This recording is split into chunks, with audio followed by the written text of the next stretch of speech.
بسم الله الرحمن الرحيم دمان مدري جيبوتي دليا دبدبا waxaan idinku salaamayaa salaanta islaamka salaam calaykum wa rahmatullaahi wa barakaatu waxaan marka u horeysa jeclahay inaan taxsi tiiraanyada u diro qoysaskii iyo qaraabadii ay ka baxeen labadii gabdhood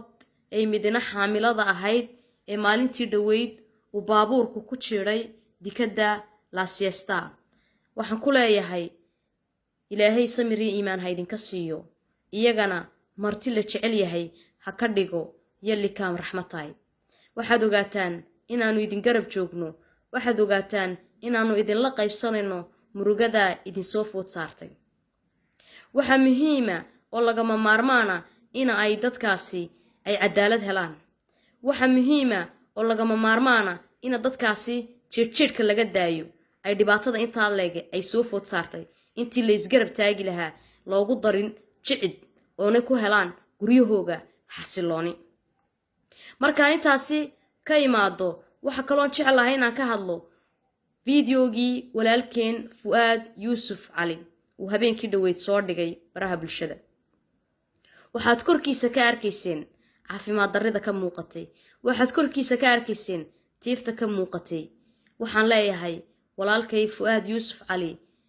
cadaalad rabbaaniya ayaa samada inooga soo dhaadhici doonta oo dhammaanteen ummadda reer Djibouti oo dhan ay heli doonaan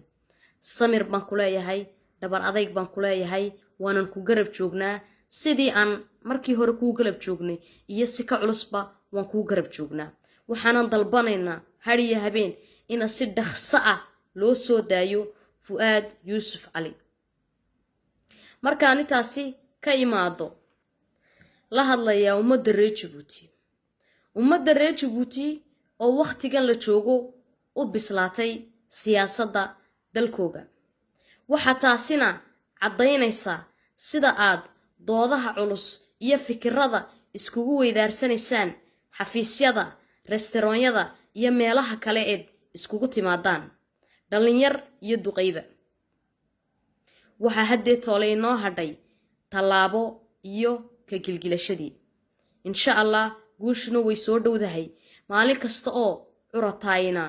waxay u sii dhawaanaysaa guusha maalin kasta oo curataayna waxay naga sii dhamaanaya dhibaatada iyo jicidka iyo cadaalad darrada aan ku noolnahay waxaan jeclahay inaan idin sheego in aan insha Allah dhawaan bilaabi doono barnaamijkaasi oo iskugu jira wacyigelin hoga tusaaleyn iyo dhiirigelin barnaamijkaasi oo ka warrami doona xuquuqda aan ku leenahay dalkeena iyo qaybo kale oo badan waxaan insha Allah aan idinkaga tagayaa intaynu iskugu imanayno barnaamijka salaam calaykum wa rahmatullaahi wa barakaatu